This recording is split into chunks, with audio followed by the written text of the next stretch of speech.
ঝিরি বাতাস কাঁদে তোমায় মনে পড়ে কি ব্যথা জাগে বড় একা লাগে চোখে দেবে করে। এই গানটি আপনাদের সবারই পরিচিত একটি গান, কফি হাউস আমাদের সবারই এখনও কানে বাজে। কিন্তু আমি একটা সাক্ষাৎকারে আমি দেখেছিলাম এই গানটি এত জনপ্রিয়তা, কিন্তু যার গান শ্রদ্ধেয় মান্না দের, উনি ওনার জীবনকালে কখনো কিন্তু কফি হাউস যাননি, কিন্তু ওনার গাওয়া এই গানটি আমরা যারা আপনাদের সময় যারা আপনারা সিনিয়র মানুষজন রয়েছেন তারা তো অবভিয়াসলি, এবং আমাদের ইয়াং জেনারেশন যারা রয়েছে এখন প্রত্যেকেই আমরা কলকাতায় যারা থাকি তারা কিন্তু কফি হাউস ঘুরে আসি, সেটা কিন্তু এই গানটাকে ধরেই। এই গানটা এত ভালোভাবে আমাদের ভেতরেতে প্রবেশ করেছে, তো এই গানটার সূত্র ধরেই কিন্তু আমরা কফি হাউস ঘুরে আসি, কিন্তু যে গেয়েছেন তিনি কিন্তু তার জীবনকালে কখনোই কফি হাউস যাননি। তো এই গল্পটা জাস্ট ছোট্ট করে আপনাদের সাথে একটু শেয়ার করে রাখলাম। আচ্ছা, এবার যে গানটি আমি গাইবো এটা আমার খুব পছন্দের গান। যদি এই গানগুলি সবগুলোই পছন্দের, তবু কিছু কিছু থাকে না যে কিছু গান আমাদের নিজেদের একটু ভালো লাগা থাকে। তো এই গানটি আমার খুব পছন্দের এবং আমি প্রায় স্টেজেতে এই গানটি পারফর্ম করে থাকি।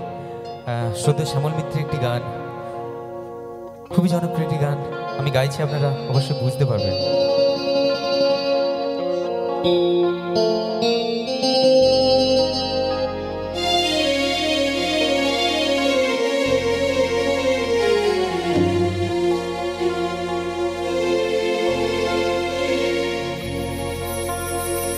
ঝিরি ঝিরি বাতাস কাঁদে তোমায় মনে পড়ে ঝিরি ঝিরি বাতাস কাঁদে তোমায় মনে পড়ে কি ব্যথা জাগে বড় একা লাগে চোখে দেবে করে ঝিরি ঝিরি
কি ভালো লাগছে, একটা হাতের তালি